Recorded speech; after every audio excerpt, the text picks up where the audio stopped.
phía tay phải một lần nữa. Có phải là thủ môn Al Bakri cũng như là ban huấn luyện viên của UEFA đã theo dõi lượt sút của chúng ta ở trận đấu trước? Chắc chắn là như vậy, khi mà tất cả những cú đá của chúng ta ở lượt đấu trước cho đến trước khi được đều về đá góc trái.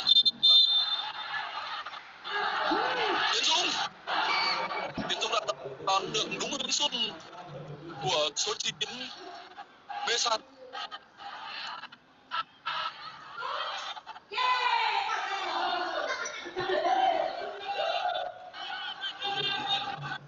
Liều đang diễn ra cực kỳ căng thẳng.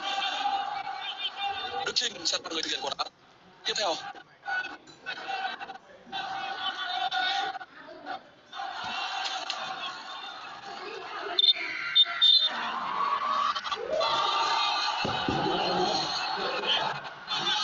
Đức Trinh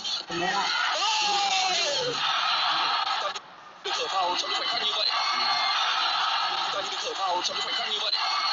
Thì hiểu rằng đối thủ U23 Qatar là rất đáng gờm. Và ở đội bóng này Bakri cũng rất xuất sắc.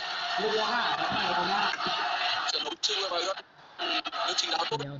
Và vấn này vẫn là một quả đá chất lượng cân bằng.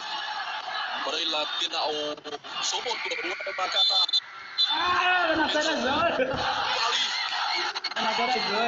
Gần như trong mọi quả đá của đối phương Tiến Dũng đều đoán được đúng hướng.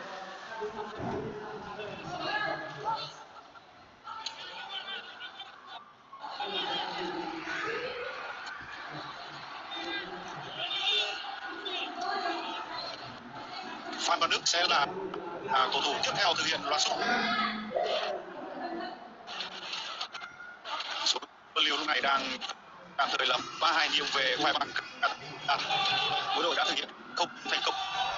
Phan Văn Đức rất chính xác. Số lần lưu được cân bằng 3 đều.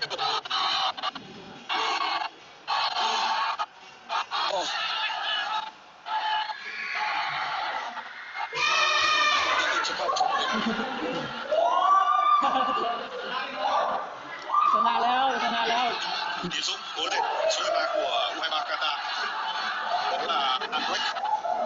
Anh đoán được đúng hướng sút của đối phương trong những tình huống trước rồi. Tiến Dũng và Andrek. Tiến Dũng.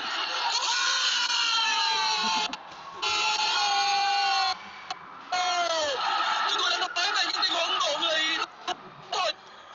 Tình huống khác như lần này thì tất cả đều rất vừa vặn để chúng ta có cơ hội. Nhưng mà người đồng để cho cứ để quyết định vậy.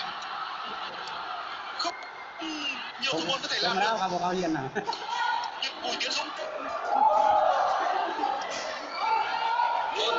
bước vào rất đặc biệt. Văn Thanh được luân lưu trong trận đấu gặp Iraq là người thực hiện đầu tiên của bây giờ. Anh sẽ là người thực hiện U23 Việt Nam một trận này thôi.